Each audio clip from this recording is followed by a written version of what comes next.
we'll go from there. Good work.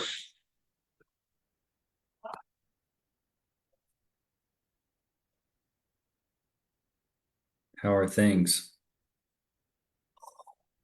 Insane. Cool projects coming up though. Like I hope a couple of them shake out, and I hope to God that I have time enough to participate in them. But some really cool stuff that I can't quite talk about yet, but it will be awesome if it happens.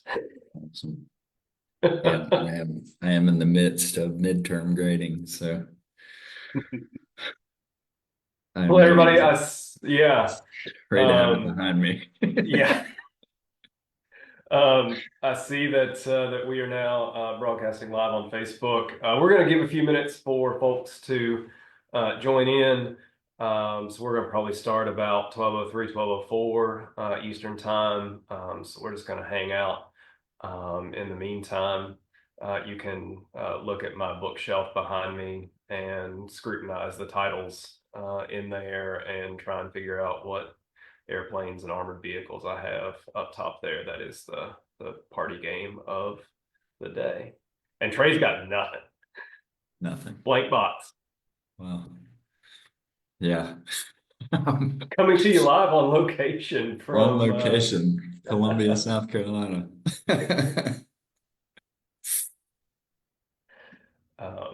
we were saying, so here at the Filson, we have just published a new book on the early history of the organization, and we were talking about bundling it with a special bottling of Woodford Reserve that we've done as a fundraiser. So we need to come up with some sort of product integration for this book. I don't quite know what that is, but we're gonna start working on it. We got to get on that. For folks who are in here a little bit early, Sunny is going to be posting a discount code, 40% discount code for Playing at War, our new book, in the chat here or in the comments. So y'all be able to get that. That'll be active for a little while for you to get this at a pretty substantial discount, and that does lots of good things for the press, of course. Any direct sales to them benefit everybody involved and keep money out of certain large corporations' hands that we don't see. Well said. Very politique. That's my job now. All right. Well, we're about 12:03, so we might as well kick this thing off. Thanks to everybody for joining us to launch this new book, Playing at War: Identity and Memory in Civil War Video Games, edited by myself and Trey Welborn. I'm really excited about this book, and if you read the opening acknowledgments and the introduction, you can kind of get a sense of its origin story. It really did happen to be perfectly timed, and we had no idea of knowing it at the time. It was in 2019 when the Southern was here in Louisville, and we were sitting around the Watson Brown dinner table and talking about pop culture and Southern and Civil War history, and got talking with Matt Stanley and Matt Holbert, who had just started conversations about this book series that this is a title in. And we turn to video games because that's inevitably where things lead with millennial historians sitting around a table.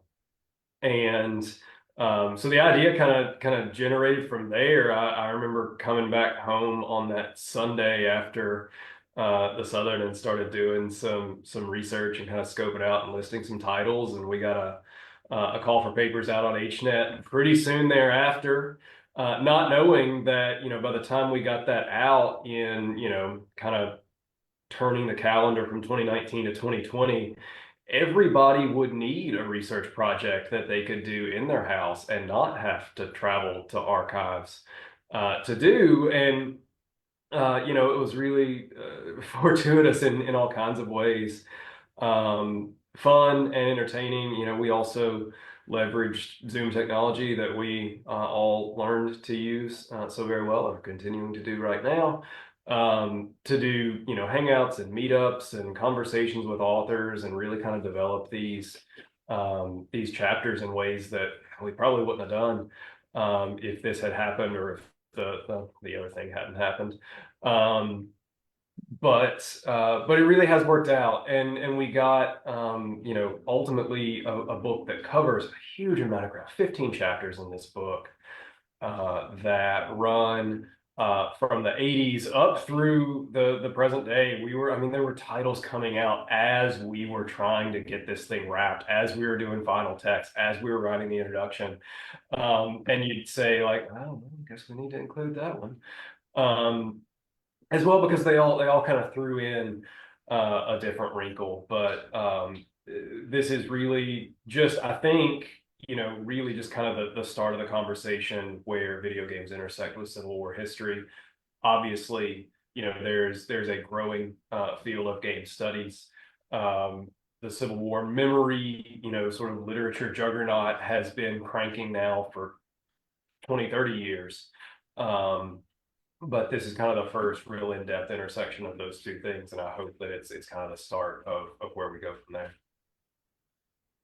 Yeah, and What I do you think, think Trent? I'm glad you started with kind of the origin story of the project, because I do think in a lot of ways it's telling that a bunch of people in their 30s, maybe early 40s, sitting around a table at a history conference talking about Civil War and pop culture arrive at video games pretty early, because that's one of the arguments I think we make in the book, is that these are an understudied aspect of Civil War memory creation and evolution, and in a lot of ways distortion. And so I think that's one of the major contributions, is including this massive segment of popular culture that's really not present in most of the existing scholarship on Civil War memory.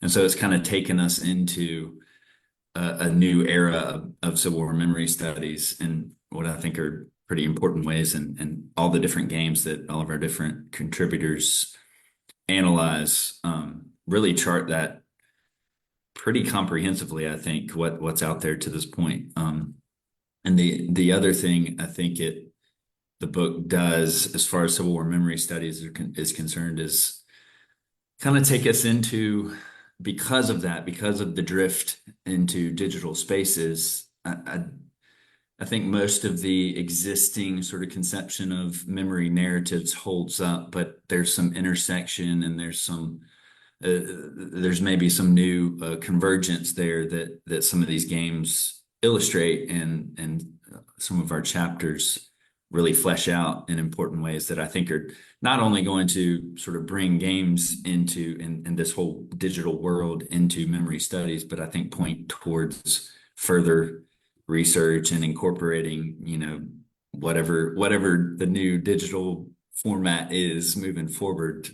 It hopefully will provide at least somewhat of a template for how to engage with those things in a scholarly way. It was really fascinating, kind of thinking about the different eras that in the book is sort of grouped chronologically into sort of some different eras of game development, sort of starting with some general research overview principles, kind of the elements that go into any game, no matter the era. What are the research methods? What are the descriptive methods, the instruction manuals? What are they kind of setting the context for? And then we kind of group by, an early 80s, 90s era, a kind of late 90s, early 2000s era, and then a more contemporary era. But you also, over that time, really start to see, and this is something that maybe I think Civil War historians need to be considering more, this evolution, the ways that the war is contested and remembered. And as I was compiling the index, Ken Burns' Civil War documentary series gets tagged in here a lot, especially for those games in the 90s. But Yep. as we moved on into that more contemporary era, we really saw completely different issues being raised here, and we kind of talked about the ways that, and again, I don't know that there are any definitive answers here yet, but some suggestions of some of the evolutions of the ways the war is deployed by both the left, the right, and the, I don't know, whatever, the alt-right or the libertarian, cynical, whatever Trump has done to American political culture, right? Like, it's really fascinating new ways of talking about and using, leveraging, distorting the war for contemporary purposes that we got to start reckoning with. And in a lot of ways, we kind of realize that a paradigm that we as historians are very comfortable with sort of putting things into buckets.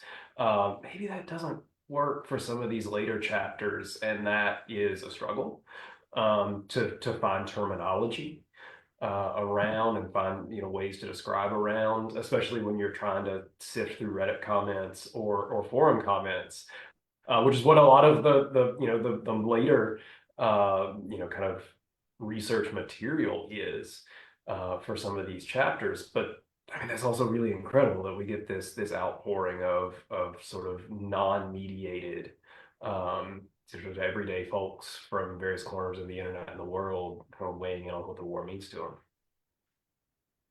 Yeah, I think in a methodological sense for historians, a lot of the research that's informing, especially the later chapters, but it is, really a deep dive into Reddit threads and message boards, online gaming message boards, just kind of a brave new world of historical research that's not brick and mortar archives. It's not even digital files necessarily. It's just a series of conversations that are happening in real time online and then are recorded for posterity for better or worse, right? And so yeah, I think that's kind of one of the things I was thinking about and what I said earlier is it I don't know. I think our authors did a really good job of historicizing those conversations in connection to these games, and in doing so, really contextualize the games in ways that kind of speak to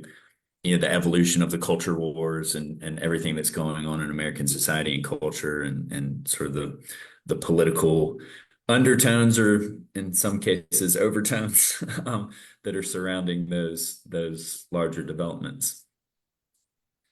And So and one of the things that yeah, no, go you on. go ahead.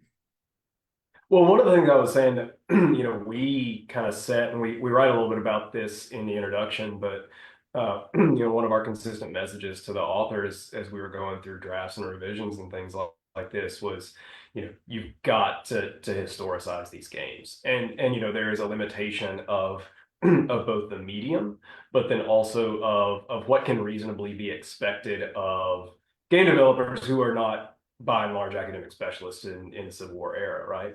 And especially as you look back into some of these earlier games in the 80s and 90s, we can look back on them now and say, oh, why didn't they include this issue, right? Like, why wasn't this modeled? Well, you're trying to do this on an NES. I don't know what you want. It's tough. And likewise, could we fairly look at the dissertations that are being produced in that same year? Are academic historians talking about that? Maybe not. Maybe that's something they didn't start talking about for 10 years. Then we can't, we can say like, yes, this was, an error or an element that they chose not to model in this game. But also, like, if academic historians are not there, why do we expect a filmmaker or a video game designer or an artist to be depicting these kinds of things? Or we have to take these seriously as products of the time. Yeah, I think that's one of the things that the whole volume does really well is kind of show the evolution and the impact of technological capability, but also sort of in mapping that out in terms of the games we cover, we also get a sense of the evolution of the scholarship and new scholarly avenues of inquiry and sort of where those intersect in crucial ways, but also maybe where they're kind of operating in parallel universes, for lack of a better phrase. And then I, I do think the games expose some ways in which historians have maybe overgeneralized Civil War memory studies, that these spaces they complicate the picture in what I think are going to prove to be pretty important ways. And I feel like one of the big things that comes out here from the very first chapter from Katie Thompson's chapter is this axis of fun and accuracy, right? And every game has to balance those two things because ultimately they're commercial projects. And at first glance, this seems like something that is unique to video games, right? You want them to be fun and addicting so that people keep playing. That people, at one point kept putting quarters in the machine, or at other times just keep buying the next sequel and the next sequel and the next expansion pack. But I mean, when you think about it, that's not unique to video games, right? If you're making movies, if you're making a TV show, if you are writing a graphic novel series, um, historians ourselves, right? We think about how do you write for a trade press so that you can get wider exposure for this important ideas? Like these are conversations that are happening in grad school. What are the changes that you need to make between your dissertation and when you go to submit that to a press to make that less academically and more approachable to ye old reader in a bookstore browsing around, right? So we're not immune to these market pressures either, and it was a little bit humbling, I think, to think that we're somewhere on a spectrum as well of trying to chart our ideas and our knowledge and our perspective on something that's a little bit more appealable to a broader array of folks. Yeah, and I think ultimately, like you said, these are games, and so the primary purpose is entertainment. And so to expect it to be, wholly teachable sort of primary source documentary is unrealistic. But I do think, as some of the chapters on really some of the early games that do attempt to bridge that gap and purport to have educational value. Um, Oregon Trail is an early example, right? Freedom, the game where you're essentially sort of, for better or worse, I think mostly worse, as Nick Sacco outlines it, playing the slave experience. Um, they do purport to be educational tools, and I think that's a through line that runs through, to varying degrees, a lot of our chapters, really into the present day, and War of Rights makes similar claims to having that kind of value. So that's one of the debates, I guess, in education and history, and sort of the intersection of pedagogy and scholarship, that I think the games really do a great job of exposing and sort of confronting. And these games in particular, several of them are towing that line, and sort of charting the course of where those intersections occur. Well, and I think those are a couple of great games to bring up. Oregon Trail and Freedom, those come out of MEC, the MECC, which is an educational software publisher, first and foremost. And I think the lesson that comes out of especially Freedom, which eventually gets pulled from all the schools that it had been distributed to because of parent backlash, African American backlash, was that it wasn't also shipped um, with supporting curriculum, and Oregon Trail kind of likewise. And and this was also something that was really interesting. We had conversations with authors and with other folks, about the lived experience of these games. The way that you play these games changes so significantly as technology becomes more and more available. Ultimately in houses, on consoles, and eventually onto phones and tablets.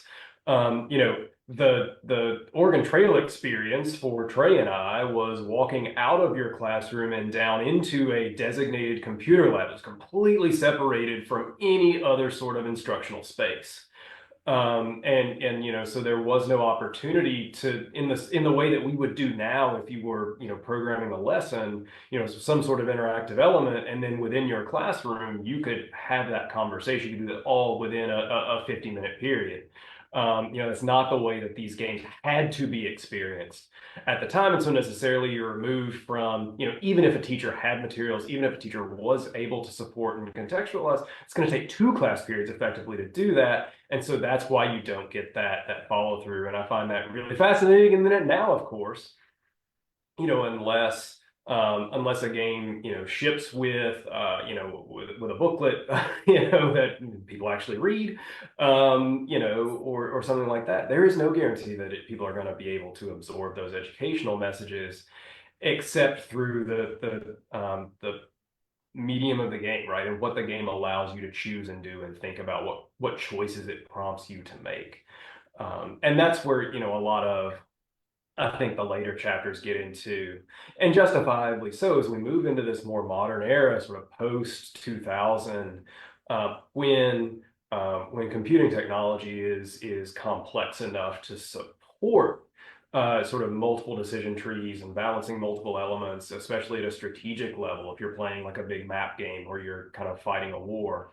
Um, then now all of a sudden we can ask these questions. All right, the information is available, the historiography is there. This is sort of in current popular culture. How do you do well? And we have a really great chapter that dives into comparing Civil War and World War II video games. How do some contemporary games represent enslavement in the Confederacy as a series of strategic choices and benefits, liabilities for the Confederate player, versus how do or do not some World War II games model the Holocaust, slave labor, and other related issues there in the Third Reich, right? And once we get to this point of sort of sufficient historiographical availability and technological capacity, then you can ask some really hard questions. And we're getting into some really the games that are out right now. One of the most recent ones that came out right as we were finalizing text is I downloaded it and played it. Believe me, that was an interesting conversation with our IT administrators. Like, hey, I need to download Steam on my work laptop and play some games, and like, it's cool. I'm not just like I got a book contract for this. Like, but it's but I downloaded it and played it, and you can zoom in from this like map view all the way down to the battlefield level, and you have these like intricate balancing of like what's the United States Western policy going to be? Is it one of native land theft and land grant universities as a way of pumping funding into the Union Army? Like that's a really complex choice. Now all of a sudden I'm sitting in Abraham Lincoln's shoes, and I'm not just focused on what's happening between me and Richmond. I'm focusing on what's happening all the way across the continent. That's super cool. Yeah, and I think in some ways that's kind of where we begin because that game came out as we were going into production and we were kind of putting the finishing touches on the introduction to kind of frame the entire project. We start there, right, in the book, but in some ways that's a good place to end our discussion is because it does raise all of these questions. Because in a lot of ways, and we say this in the introduction, in a lot of ways, Grand Tactician does a lot of the things that each of the individual chapters looking at these different games in these different moments, it checks a lot of those boxes in terms of historical contingency and a more inclusive conception of causation and consequence. And I mean, it's doing a lot of that stuff that the historians that analyze these different games in these different eras more or less called for, right? Or pointed out the absence of. And but we also question coming back to that axis, right, of fun versus education. It it can at times be a trying experience playing that game because you're constantly prompted to make a decision and to think about these different things, which is great from an educational standpoint, but that sometimes and you have the ability to turn all of that off, right? And so the transparency is great and the inclusion of all of that is great, but I would imagine a lot of people who play that game who aren't historians probably automate a lot of those decisions. And so whether or not it's actually accomplishing the educational side as much as, but its availability, I think, is important in that particular game. If people, especially educators, are going to use games as an instructional tool, at least as an opening foray into deeper discussions, it does as good as I think any game does at those things. But it still comes with some of the inherent flaws of gamifying history, right? It reminds me, I remember getting one of the new World War II flight simulators when I was in college that was supposed to be like, this is the most realistic flight physics that you will ever encounter The anywhere in anything. And Janes. I was like, yeah, I'm signed up for that. Yeah, like I'm into it.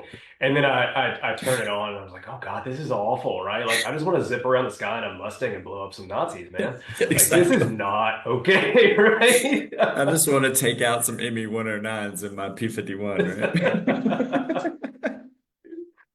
Um, and I think about that, even in, I wrote about Sid Meier's Gettysburg, which was sort of my constant companion growing up, and it was still a lot of fun to pull that out and play it, and see how that rendered on contemporary hardware. But again, like there's like you can scale up the difficulty there, and you can really get into some challenging tactical scenarios that really make you think and stuff like that. But also at the end of a long work day, when I was in the middle of research and writing, did I just like put it on generate a random battle on super easy and just see if I could push that opponent all the way across the map? Yeah, why not? Yep.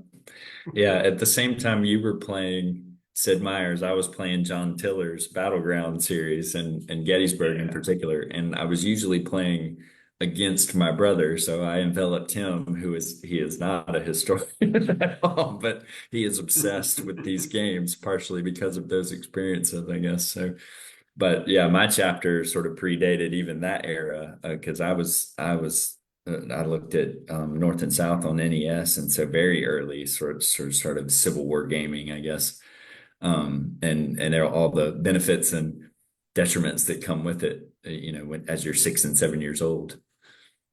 And yeah, and I think this was really fascinating in your chapter, especially like I did not until you started writing understand that is drawing its design and everything from a Belgian graphic novel series.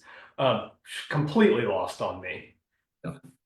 Well, me too. And the time, I mean, that was a revelation as I was exploring the origins of it. I was like, wait, what? And Yeah, then this thing's been in publication since the late 60s, early 70s. That's insane. yeah.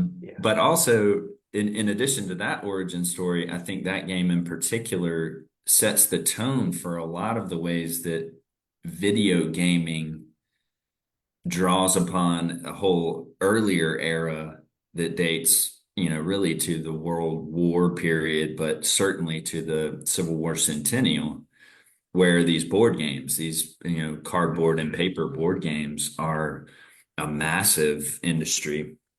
Um, and so much of the actual mechanics of the games are just digitized versions of these earlier games. And honestly, I've been talking to a lot of people about this book in the last couple of weeks, and that's one of the things was like, oh, I used to play such and such, Philip Price game that came out in whatever 1960, 1961. And I was like, well, there's a whole nother one of these volumes on that Yeah. earlier era of gaming and gamifying the Civil War that's yet to be written. And I think what's so interesting about that is the way that those games and the technical accuracy, right? What is the appropriate sort of fire multiplication amplifier for being on a wooded rocky hill on Little Round Top, right? Those are the kinds of choices that a game designer was making in a tabletop game In an that then analog, get yeah. trans yeah they then get translated pretty easily into a digital game. And that was something I have a little footnote in the Sid Meier's Gettysburg thing. The orders of battle are a text file in Sid Meier's Gettysburg, and so you could, if you didn't agree with the sort of the ranking of your favorite regiment, if you thought they were more powerful than the game design team uh, gave them credit for, then you could up their score, right? If you thought that a given commander was more competent or less competent, then you could change that text file. And that's some of the first things that I learned how to do to kind of get into the code of a game and tinker with that kind of stuff. But the bigger point that I think is fascinating is coming out of that centennial era, which is one of, again, of white reconciliation. This fits very cleanly into our sort of well-worn buckets of Civil War memory. where causation was pushed well far away, and the focus on the battlefield was first and foremost, right? Like that level of accuracy of debating over, well, this unit has smoothbore muskets because they've not yet been equipped with Enfields or Springfields. So their fire multiplication and their range capacity is less here, and these are the things that Civil War people argue over. When we see a lot of the claims to accuracy, like this is the most accurate game, the most accurate representation of Shiloh or Gettysburg or whatever the case may be. That's where these authors have kind of come in there and said, I mean, like, yeah, but like, are the stakes for, and this is a question that I asked about Gettysburg quite a bit, and sort of pairing it with of course, the movie Gettysburg, which was just ubiquitous in the 90s, and the game takes so many cues from. It's like, is this all that there is to say about the Civil War? Like, you want that as a game designer. You want the player to think that if I win the game, I win everything. The stakes need to be astronomical. But also as historians, we can say like, well, I don't know, Vicksburg. Yeah, yeah, exactly. And that's that kind of, I think, what I call myopic Mm. focus, sort of nearsighted focus on the material aspects of accuracy that's so ubiquitous in gaming culture is actually, I think, a reflection of how, especially in these digital spaces in the more modern games, but I think it also holds true for the gaming culture surrounding earlier games.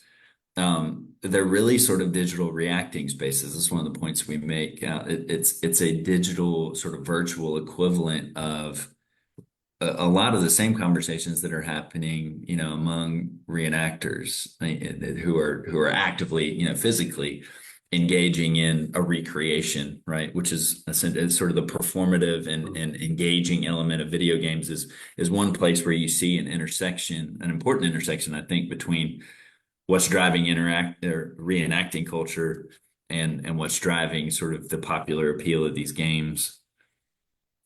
Yeah, and Dan Farrell's chapter on War of Rights is great. You can go onto YouTube and watch gameplay videos of some of these, and they form themselves in the same way as reenacting Mhm. groups and societies and companies, and they take on these research identities and they go and drill before they go play multiplayer games, and it's really incredible. As someone who grew up in reenacting, physical reenacting as well as Yeah, video game space, to see those worlds really come yeah, together, I find absolutely fascinating, yeah. especially because the reenactment peak that we saw in the 90s, post Ken Burns, post Gettysburg, um, really starts to recede in the late 90s because you get Saving Private Ryan, Mhm. and you get the Medal of Honor, and then Call of Duty series Call of Duty. that Yeah. come in there, and that just completely just wipes out a generation of Civil War interest from the reenacting side and a lot of other ways as well. It's interesting to see the Civil War trying to sort of claw some of that back. Mhm. Um, and that's also one of those things, like you watch some of those War Rights gameplay videos and you're like, man, I think from a game modeling perspective, they probably did kind of small unit linear tactics with rifled muskets about as good as you could Yeah. do. I don't know if it's fun, Yeah. but because I mean, you sit there and you tear your cartridge and you ram it and you're just sitting there and it's Antietam, right? So like those guys are real close to you. Again, I don't, there's a lot of bayonet play in there. Yeah. Um, well, we're at about 35 minutes. You want to start Yeah, to kind of transition? let's If see what people we have some got. questions? Yes, absolutely. We have some audience questions here. The first one we have, and I think you've talked about this a little bit, and you may be hesitant to not want to like dunk on some games, but we have a question from David asking, in your opinion, what is the worst Civil War game, either in terms of how it handles history or in terms of its gameplay? Um, I'll probably I'll answer for Chuck Wellsco. I think that History We are of a Channel like mind. he'd agree too. I mean, he's got a chapter on it and does some really fascinating things with the ways that, through that History Channel branding, and he looks back at, of course, A&E and the History Channel are sort of one parent company in the 90s and early 2000s, and Civil War Journal and Civil War Combat, the ways that those documentary series kind of get ported over and give some sort of veneer of sort of authenticity and, whatever stamp of authority that the History Channel had back before it went all reality programming. They try and take on, but universally at the time, people hated that game. It was a terrible flop. And, looking back retrospectively on it, I think that might take the crown. Yeah, I think the context of that game is what makes it so Yes. problematic because it's in some ways turning back the clock and how it's engaging with Civil War history in ways that, we had kind of moved beyond with Sid Meier's and John Tiller. And I mean, those were much richer source bases that are informing those games. And then that game comes out and it just kind of feels hollow for a And lot of people. I think we were talking about War of Rights, which again probably has done the best and maybe will be the best attempt to model kind of standard Civil War combat in the first person shooter genre. And that's what they're trying to do, right? Like they are seeing the success of Medal of Honor and early Call of Duty. I don't even know if Call of Duty was out at that point, but they're saying, yes, we want to do that, but make it Civil War. And so they create these, like, it's really, really Medal of Honor in it, in that it's these kind of behind the lines missions with, oddball weapons and tactics and things like that. To try and make that experience exciting in a primarily single player thing. Again, this is just before massively multiplayer online stuff gets big, so they don't really have the capacity to do that. And it ain't great. Yeah. Thank you. Our next question here is from Sam. Question is, you mentioned various political groups spinning the Civil War to achieve their goals. Did you find this occurring in the games themselves, or was it more in the online conversations that surround the games? Good question. I don't know that I have a definitive answer to that. I think within the games themselves, of course, you're the player, and if you're in a strategic, sort of simulator game, then you get to be the autocratic president of either belligerent country. And so there's always a question there of when I would play civilization builders or strategy games, like there's one mood of me that wants to play those kind of straight up and really do to kind of win, and one of them to play in character, right? Like, so I like, okay, say I am Lincoln, I want to make the decisions that I think Lincoln would make and let the chips kind of fall where they may and see where that leads out, and that's an interesting play. Then there's another one where it's like, I'm just gonna be right. If I'm being Lincoln, I'm going to be the tyrant they think I am, right? I'm going to do all this stuff. We're suppressing all the civil liberties. We're liberating all the enslaved people, right? Like immediately. And so the questions there are, what have the designers given you the liberty to do? Yeah. I think, and so there's some kind of implicit, I don't want to say implicit bias, but that's the word that's coming to mind. Some choices that you can kind of read back into the designers, what they're thinking that should be possible within this world. And so there's a little bit of being able to read that. We had some great cooperation from some of the game designers, and we had, some of the authors had some really, thoughtful and meaningful exchanges with them about games that they had produced and kind of what went into the thinking there. So there's some good opportunity in these pages to kind of get inside that design process. But I think the more sort of fruitful things for the scholar of Civil War memory and popular culture is looking through those kind of reception of those online comments. Yeah, kind of what the gamers are bringing to the game and how they're manipulating what the game makes possible. Yeah, is where you see, I think, the most direct, conspicuous elements of those sort of cultural influences. Yeah. Thank you. Our next question here is more sort of an existential question. But is this approached in any of your essays? What do you think it is about war that is such an attractive topic for video games? I think if you were to maybe ask somebody who fought in most of these wars, the word fun wouldn't be the first thing that would come to their mind. So what do you think it is that makes such a large percentage of the games out there focused on war and combat? Well, that's one of the things that Katie Brackett's chapter on some of these early mostly 1990s games and the game manuals, she does sort of an emotions history analysis of the manuals and what sort of emotive responses they're trying to play to and to create surrounding the game. And this is kind of pre-online, full digitization. And so these are actual hard copy manuals that came with these games. And so she confronts that head on, sort of the degree to which gamifying the experience of war is inherently, I guess, separating on a fundamental level. You're already sort of departing from a true sort of understanding of the historical experience, right? Because war is not fun. War is hell, right? So, I do think that's an element that I don't know that there's a clear, definitive conclusion to be drawn there, other than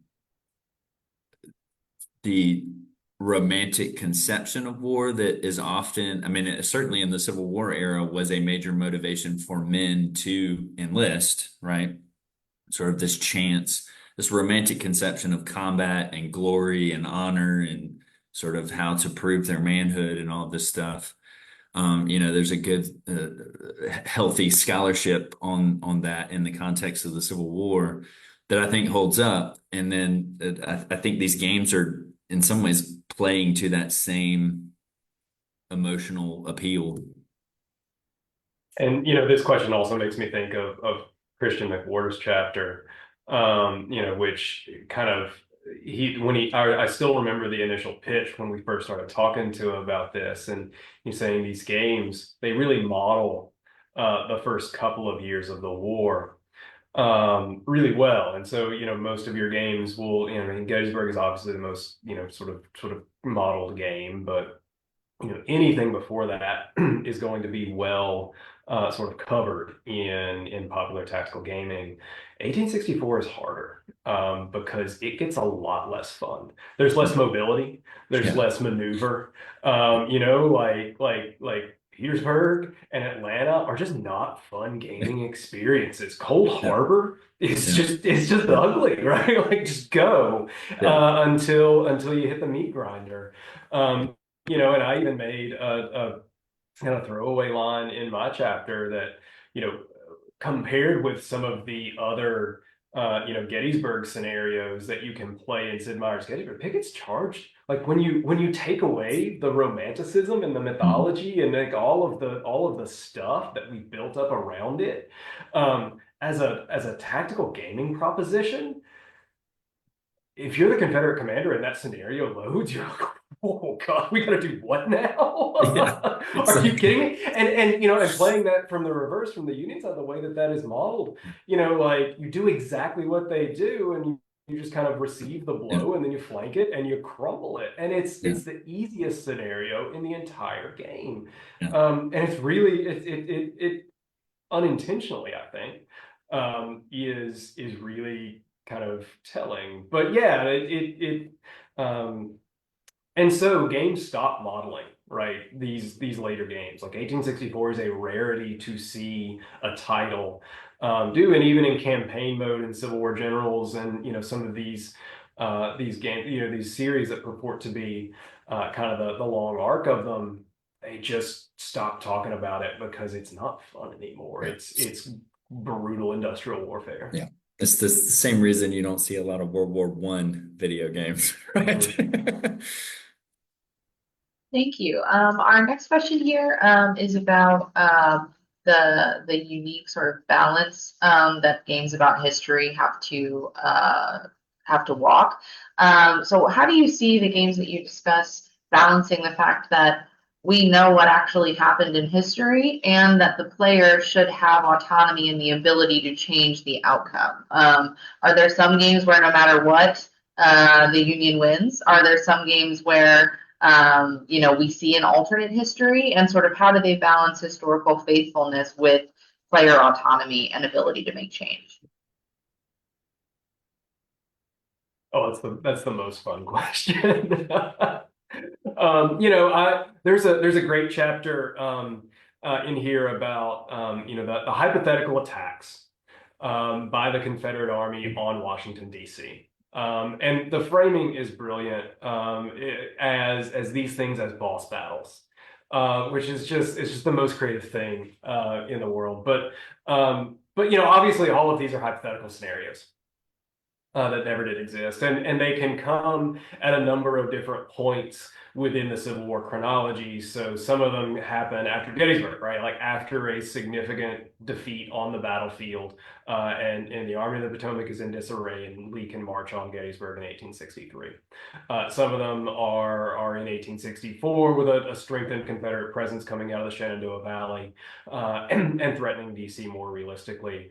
And some of them come in 1865 in even more fanciful scenarios, increasingly distance from any kind of reality there. And I think, yeah, I mean, you've got to give the player different options and scenarios to create new realities, and that's one of the things. The way that I think we have to evaluate those as historians is, are the choices plausible? Like what route and what leads to the scenario and the outcome? Yeah, I think you had a really good line in the intro where you talk about, the gamer can inform the context in which the game designer can inform the context in which gamers are making decisions, but then it's ultimately up to the gamer to kind of make the decision, and they can either align to the historical decision that was made, or they can diverge from it. And that sort of historical contingency, I think, is one of the values of gamifying history. But where it verges into sort of the problematic is, if one of the options is, as you put it, arming your regiment with AK-47s, then we have ventured into science fiction, right? We're sort of in an entirely different realm that makes no plausible sense in any sort of historical context in the 19th century. And so that's kind of the line that I think most of the games that we analyzed here toe that line fairly well. There's not a lot of that outright overt, just sort of, Lincoln Vampire Slayer kind of kind of situation going on. Thank you. Our next question is, what projects are you both working on now or next? You mentioned there's another volume out in the world for tabletop gaming or physical games. Is that something you might do, or are you going in a whole different direction with your current work? Not it. I was gonna say we might let somebody else take on the tabletop games. Not because we did, because this was a very enjoyable experience, working with all the different authors. Like the whole process was really enjoyable, but an edited collection is just its own ball of wax, and I don't know that Patrick or I are really in a position to commit time to another one. So yeah, that's fair game for someone else. Hopefully, maybe somebody listening, watching can jump on that. A dissertation, or maybe a postgraduate school sort of early career project to kind of kickstart. But Yeah, no, I'm not able to take on anything significant right now. I've got some big career changes coming up January 1st, so long-term plans are on hold while I do administrative work here at the Filson, but that's all very exciting.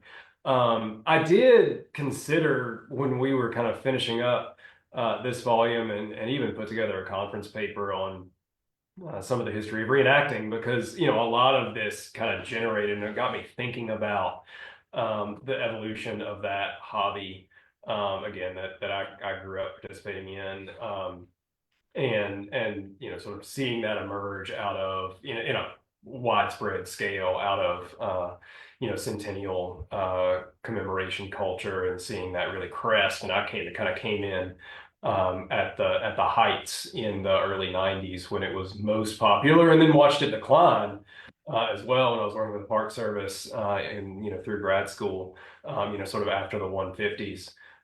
So that's a project I would love to see done thoroughly and well. But I probably don't have time to do that anytime soon. Yeah, my next project right now is I'm going to kind of get back into monograph research, but I'm calling it tentatively Tailgating with Jesus and General Lee. So I'm going to look at the role of the Lost Cause memory and the symbolism, Confederate symbolism in Southern college football. So not a total departure. It's still cultural history and it's still Civil War memory, but it's kind of getting out of either military or sort of cultural identity analysis a little bit, and moving much further along into the 20th century than most of my research to this point, aside from what I did for this. So Thank you. Well, that is our last question. So we're going to go ahead and say thanks and goodbye to the audience. Thanks, y'all. We really appreciate everybody coming in. Thanks for the the great questions. Again, look for that discount code for 40% off on the book if you order it through LSU. Y'all go get one.